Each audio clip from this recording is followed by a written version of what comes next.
Rust on the Razor, Tom and Scott series, Book 6. Author, Mark Richard Zubero. Publisher, St. Martin's Press, New York. Narrator, Eric Aust. Chapter 4. I'm afraid that the vision that flashed across my mind was that of my father. One Saturday afternoon, he was showing my brothers and me how to fix something on his car. He just toggled some switch or other and started the car when a puff of smoke and a tongue of flame rose from inside the engine. My father stood there for a minute. We boys backed away a few steps, wondering if the car or my father would explode. He just stood there with his hands at his sides, staring into the engine. All he said was, "This is revolting development." My sentiments exactly. I looked at the body. I held out my blood-covered hands with nothing to wipe them, and I tried using the floor of the car as the nearest dry surface. I got most of it off, but stray smears and small patches of stickiness remained. Touching the body had also gotten blood on the front of my shirt and pants. I looked around to see if there was anyone in the vicinity to call for help. Nobody. I didn't need to be involved in a murder investigation in the South. Who knew what lunacy might be perpetrated? I hesitated to go for help. The only other person who had been here was the murderer. The crime scene could hardly be more pure or better preserved. With the light at hand, I did some examining. Woodall's shirt was bloody, but the car itself had very little blood on it. With that kind of wound, more than his shirt would have gotten soaked. The area around the body would be saturated. The pavement surrounding the car had no visible signs of blood either. Obviously, he'd been killed somewhere else and brought to this spot. Why our car? To implicate me, Scott, both of us? Or maybe every killer looks for a handy spot to plop a dead body, and our rent-a-car happened to be it. I didn't see signs of a struggle. His clothes seemed to be in order, not tugged or pulled out. His gun was in its holster. His hands lay by his side, and I couldn't see any signs of abrasions or bruising. Whoever did it either was very clever, maybe drugged him, or was powerful enough to hold him still with one hand while slitting his throat with the other. A very powerful person, or several people. Of course, there could be all kinds of signs of restraint that I missed. I ran my hand along the floor, then under, and on the seat as well as under the sheriff. I found nothing. I looked back toward the hospital. As yet, no one had emerged onto the parking lot. It was at the back of the hospital, away from the street, although I doubted if much traffic existed anywhere in Brennard in the early morning hours. Even now I heard no sound of activity. There were 2 other cars within 100 feet of this one, and another clump of cars closer to the street. I presumed these belonged to the hospital workers. Possibly we hadn't been singled out. Maybe the killer or killers had simply picked this one because it was furthest from any light. I wish I could just get in the car, take the body, and dump it off the nearest bridge. I presumed no one had seen the murderer, but half the town would be on hand to see me try to surreptitiously slip the body into the nearest swamp. I sighed. There really wasn't much else to do. I walked back into the emergency room entrance. The nurse saw the blood on my clothes and jumped to her feet. "I'm fine," I said. "The sheriff is in the back seat of a rented white Oldsmobile about 200 feet from the front door. It probably won't do any good, but you should send some medical personnel out there." "Why?" "His throat has been slit." She swung into action. She pressed a button with one hand and reached for a phone with the other. I stopped in a John down the hall and washed the rest of the blood off my hands. By the time I got outside, the wisps of fog were gone and it was full daylight. A blue police car with white lettering saying Bernard County sat about 10 feet from our car. The cop car had its Mars lights rotating. A blond guy who fit his brown polyester uniform pants very nicely stared into the back seat of my rental car. 3 white-coated emergency room workers stood in a clump about 5 feet from the body. I joined the cop. He had a lovely blonde mustache and short blonde hair, mostly covered by a brown cap. He might have been in his mid-20s. He wore a tan shirt that emphasized great pecs. He barely took notice of me, but kept staring at the back seat of the car. I tapped him on the shoulder. He didn't move. "I found the body," I said. "Was he dead?" the cop asked. "When I found him, Yes. I thought it best not to add that I found the body. Implies that it was dead when I discovered it. I was extremely tired, but I wanted to stick with a general policy of quiet cooperation and compliance. He just kept staring at the body. Since the cops' responses seemed to be limited, I strolled over to the medical people. One woman and two men. Should we try to revive him? One asked. You can tell he's dead. I know he's dead. We should do something. He's the sheriff. He can't just be dead. Can't be much deader. Y'all see a point in attaching electrodes, starting transfusions, or inserting IVs?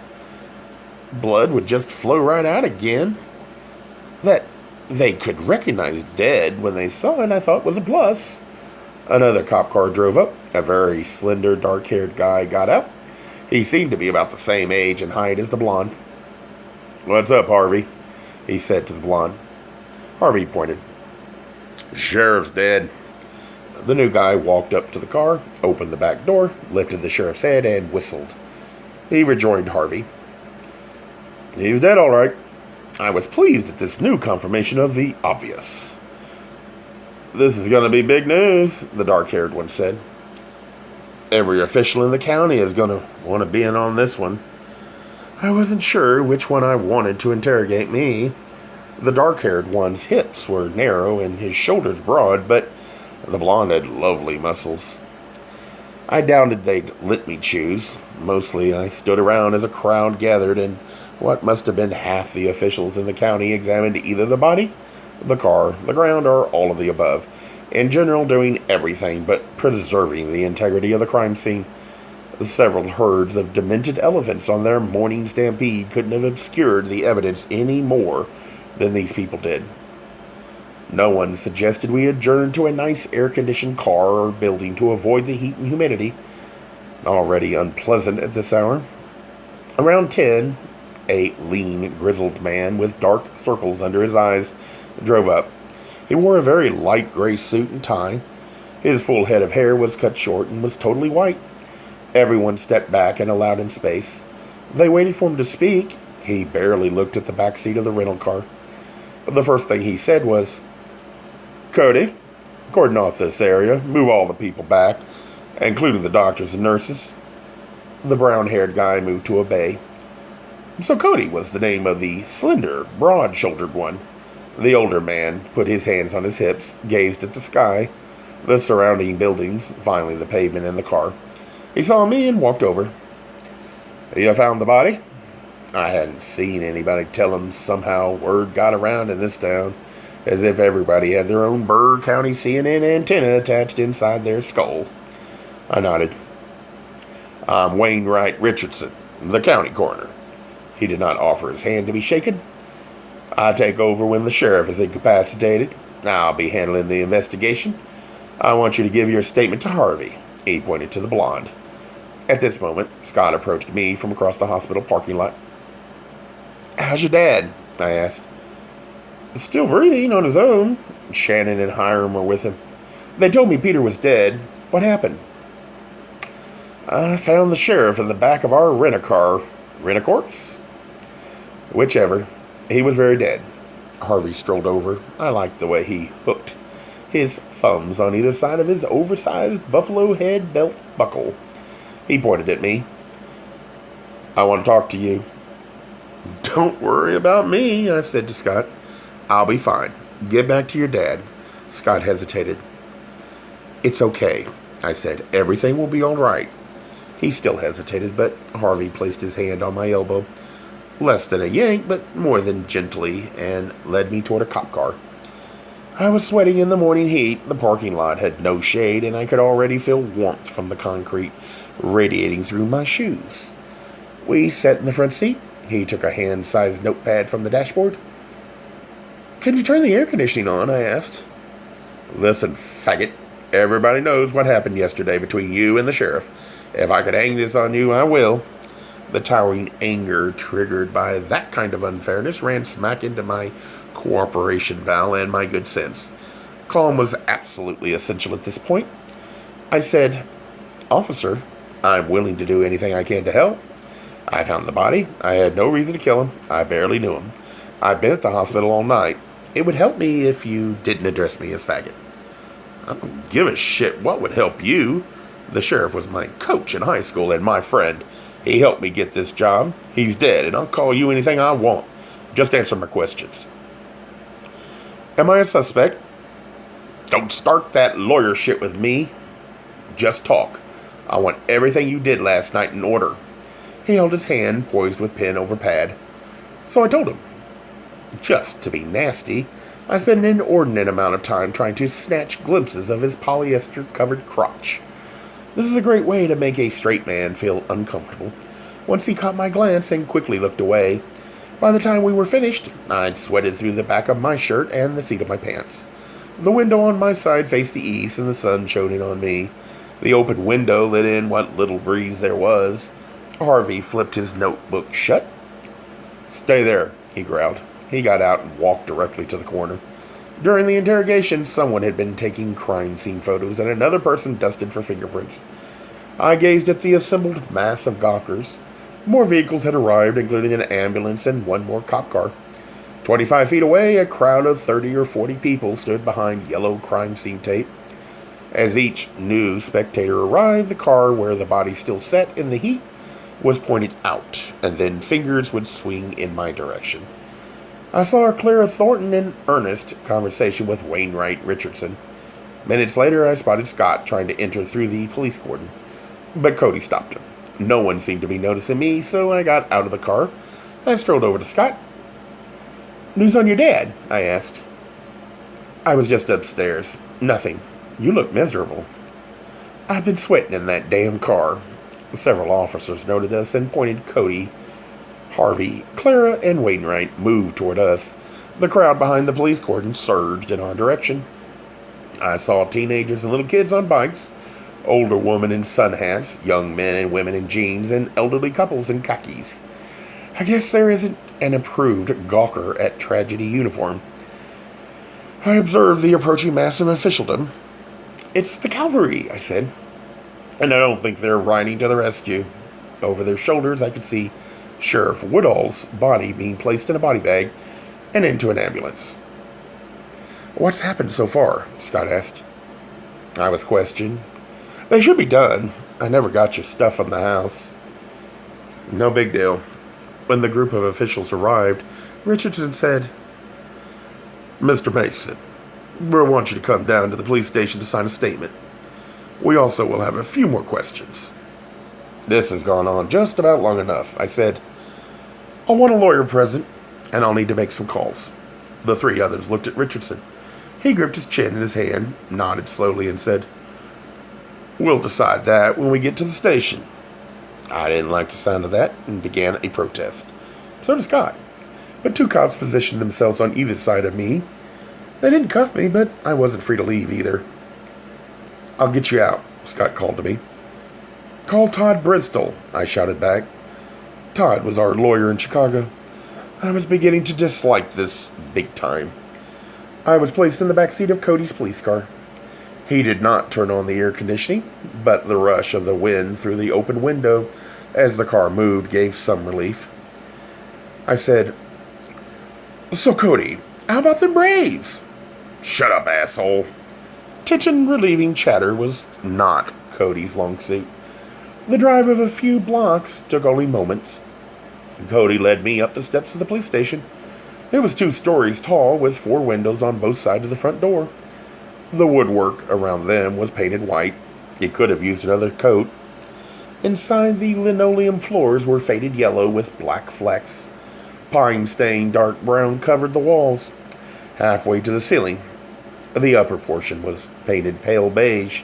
The first floor was basically one large room with offices around the sides, separated by glass partitions that reached only 3/4 of the way to the ceiling. A reception desk was immediately to the left as I walked in, staffed by a gray-haired woman answering the phone. A low wooded railing separated the reception area from the rest of the 50 by 50 foot space. 2 African-American men in cop uniforms stood off to my left on the far side of the room. 4 white people in plain clothes worked at various desks on the other side of the railing. I noticed potted plants and pictures of families on desktops. One desk had a typewriter with a yellow rubber duck on top. It had the friendliest face of anybody or thing in the place. I was fingerprinted and subjected to paperwork being filled out. All the people talked more slowly than I was used to in Chicago. For a few of them, I wanted desperately to reach over and press their fast forward button. It didn't seem like they'd ever get done speaking. Everyone was reasonably polite, but nobody moved a speck above slow, as if time were theirs to play with. All this took until after 12. Finally, they led me upstairs that were immediately behind the reception desk. I saw a hallway as dreary as the space below. They put me in the first room on the right. It was not a suite at the Ritz. The best thing about it was that there were no rats or crawling critters visible. There was a chair, but one of the legs was slightly shorter than the other, which made sitting in it annoying. The table in the center of the room could have been shellacked and made into a shrine to the criminals who had carved their initials, names, what I hoped were nicknames, and obscene graffiti into it. The window had wire mesh on the inside. Nobody stayed in the room with me. For comfort, I finally moved the table against a wall and sat on top of it. I waited and wondered, no doubt in my mind that I was a suspect. I tried the door, locked. I decided if there was a fire, I could batter the table or chair through the mesh on the window and jump 2 flights down. They hadn't taken my wallet, watch, other valuables, or shoelaces. There was no air conditioning, and I had no way to remove the wire mesh and open the window to get some fresh air. At first, I sweated a fine mist of damp all over my body. Then I started to drip. An hour later, when rivers of moisture were running off me and with my worries mounting, Wainwright Richardson came in. I neither gave nor got a cheery greeting. He refused my first and all subsequent requests for water. Richardson took the chair, turned it backwards, and straddled it. He had to lean forward so the short chair leg rested on the ground. I guess it doesn't do to rock back and forth while grilling a suspect. "You're in a lot of trouble," he said. "I want my lawyer." "Don't you start that with me. We aren't up north. We take our slow time down here, and we do things right." "If you're doing things right, you're tracking the sheriff's movements from last night, finding out who saw him last, seeing if there were any witnesses for this morning, checking to see who had grudges against him. I want my lawyer." "You talk a lot for somebody in so much trouble." "I'm just enchanted with the luxury of the surroundings and the charm of my hosts." "Why'd you kill him?" "I want my lawyer." "Now, we're not getting anywhere this way. You need to talk to me." "I want my lawyer." As his questioning continued, my responses didn't vary much from, "I want my lawyer," and "I don't know why you keep asking me things. I want my lawyer." Kind of a dull conversation, but I was beginning to move from worried to scared. After an hour of this, I said, "You have nothing to hold me on. I'm leaving." I got up, walked to the door, and tried the handle. It was still locked. "You're staying here," he said quietly. "No, I'm not." But I think he knew my bluster was for naught. He said, "Your boyfriend may be rich, but down here we take murder seriously. Don't have much crime in this county, and we don't like strangers coming in and causing trouble." "Are you a throwback?" I asked. "Is this Mississippi Burning?" "What's that?" "A movie. Look, I know I haven't crossed any international boundaries. You people might not like me because I'm gay, but you must read the papers. The world is changing. You can't just lock somebody up and throw away the key. Eventually, there will be lawyers and publicity involved with this. We'll handle any problems." He knocked 3 times on the door. Harvey, the young blonde cop, opened it. Richardson slipped out. I didn't bother to rush them. I could see the headline, "Faggot shot while trying to escape." Sweating before was as nothing now as the heat of the day stretched into late afternoon. Outdoors had been stifling, inside was beastly.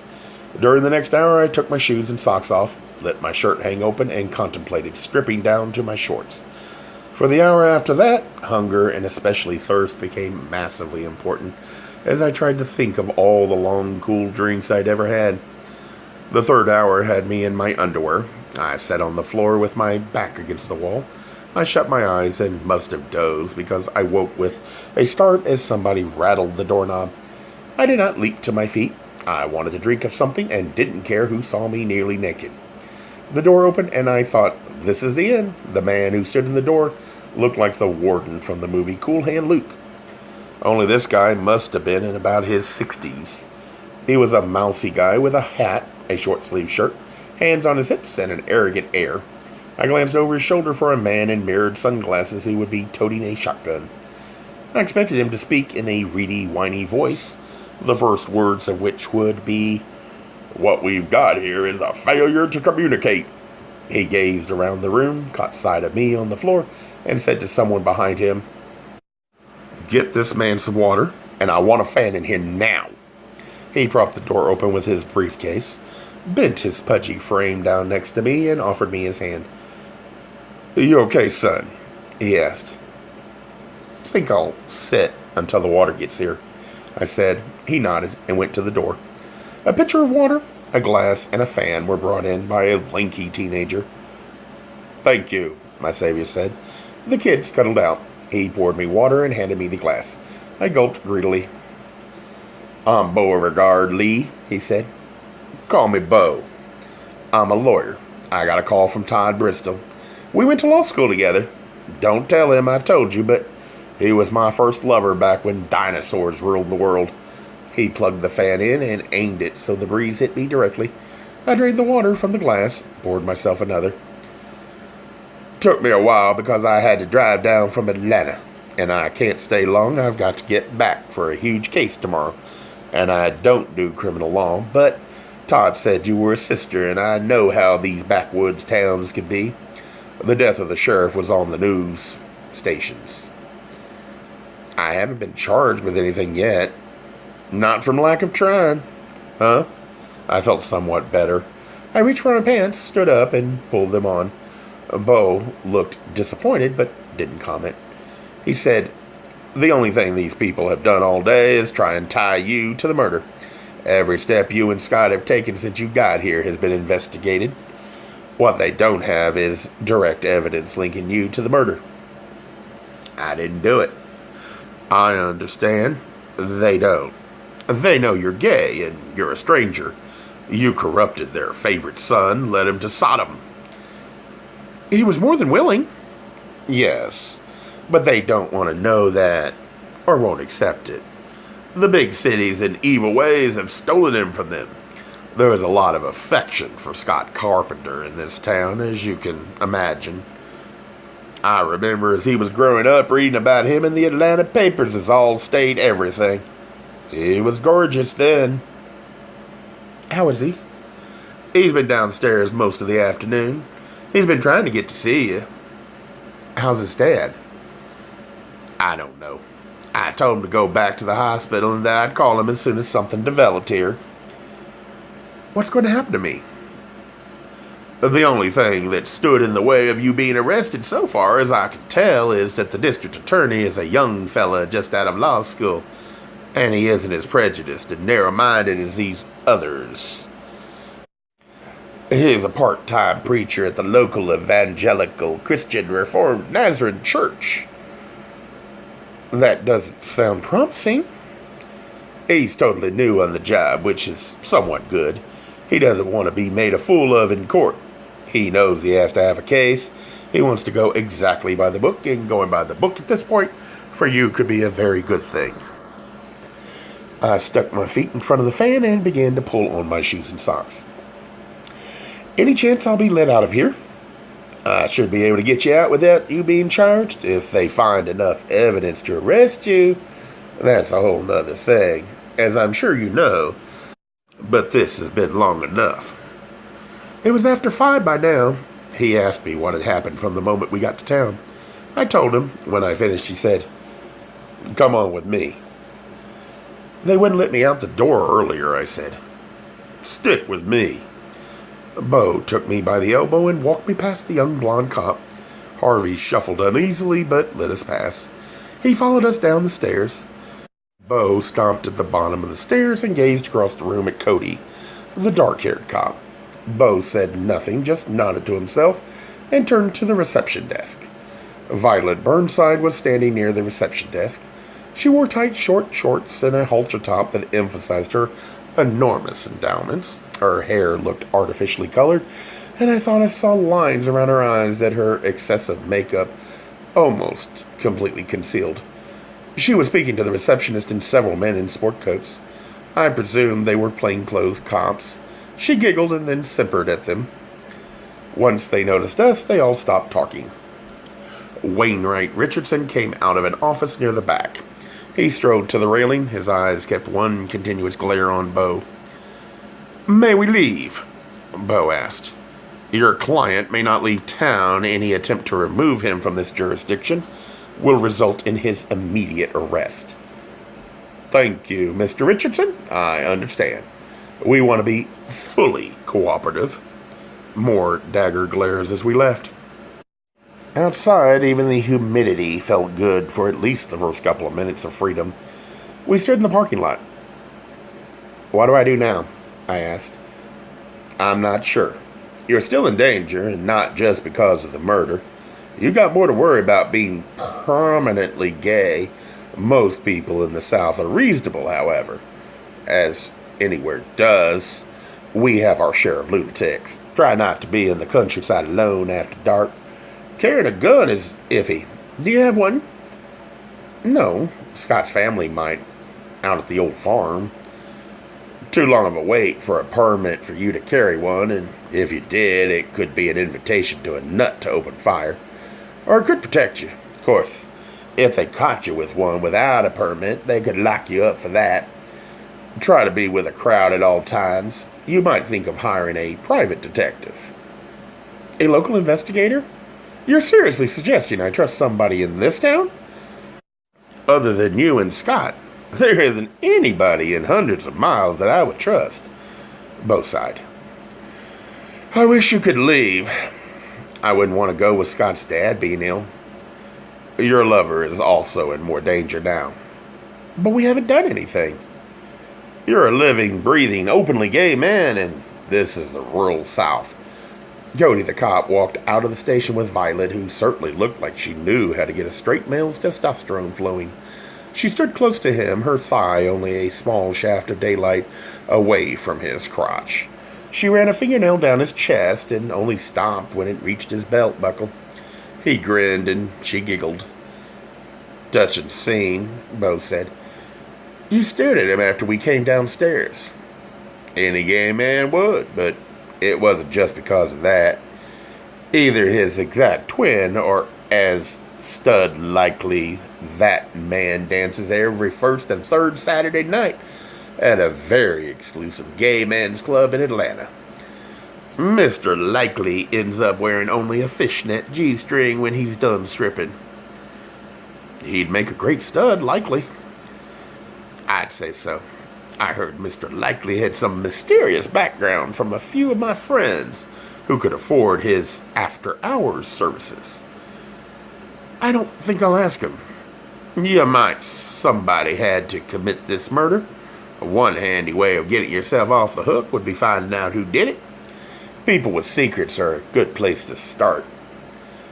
"Nobody in this town is going to talk to me." He thought a minute. "I'm afraid you're right." Violet leaned close to Cody and their lips met. She grinned at him as he swung into a squad car and drove off. Violet casually gazed around the parking lot at the windows of the police station and then sashayed over to a white Cadillac parked 3 cars from where we stood. "That's either salvation or deep trouble," Bo said. "Who is she?" "Scott's girlfriend from high school." He shook his head. "I'll take you back to the hospital and I'll talk to Scott. But I can't stay. I'll try and get you a reliable lawyer from in town. Doubt if I'll find you a gay one. Until you discover the real killer, you're in deep trouble. More publicity could simply bring out more maniacs from the deep woods. But then a town crawling with reporters makes it tougher to gun you down. You think it would come to that? I don't want to think that. I just want you to be prepared and be careful. Bo walked into the hospital with me outside the CCU lounge. Scott swept me into his arms in front of Hiram, Nathan, Shannon, and 2 nurses. Scott's mom and his cousin Sally were in with his dad, who was resting comfortably in the hallway away from the family. I told Scott the whole story. I shouldn't have brought you here, he said when I finished. And now you can't leave. I'm glad I came, I said. I want to be here. Whatever you and your family need is what's important to me. Bo said, I appreciate your sentiment, but you'll need to do something proactive to find someone else to be the main suspect in this murder. I cannot emphasize how much trouble you are in. I nodded. I saw Scott staring wide-eyed over my shoulder. Following his gaze, I saw Violet Burnside clutching a massive purse and swaying her hips seductively, strutting down the hall toward us. Violet, Scott said. She said nothing. When she reached us, she dropped her purse on the floor, threw her arms around Scott, whispered, Scotty, and planted her lips on my levers. He put his arms on her shoulders and gently eased her away. He introduced Bo and then me, stating that I was his lover. She looked me up and down more slowly than she had on the street. You're very beautiful, both of you, she talked in a high-pitched, breathy voice. Bo said, I'm sorry, Miss Burnside, but we have important business to attend to. If you could just give me a few minutes with these 2 gentlemen. She sighed, turned so that she faced the 3 of us in a semicircle. Her sheen of magnolia blossoms and delicacy dropped completely. Her voice was still airy and light, but she pointed at me and said, I know you're in trouble, and I know your relationship with Scott. I love Scott, and I have beautiful memories of his kindness to me. You'll need someone from here to help you out of this situation. Scott began a protest, but Bo interrupted. Dangerous and deadly matters are at hand, Mrs. Burnside. Are you sure you'd want to be involved? She smiled at him, and I thought she was going to revert to type, but she said, It's all right. I know very well what I'm doing. Word around town is you're from Atlanta. Will you be able to stay and help? No, Bo admitted. Then, Violet said, by default, I am the rescue team. A Gay Mysteries audiobooks. I think it is easy to hate a label, but a face humanizes the word. So this effort is twofold. To offer comfort to those like myself that your world didn't end because you don't fit into the view of acceptable society on both sides. And in hopes of helping those with family that are LGBTQ, that it doesn't mean we are aliens from the child they once knew. Reassure them so they can maybe be supportive at the same time, being true to their values.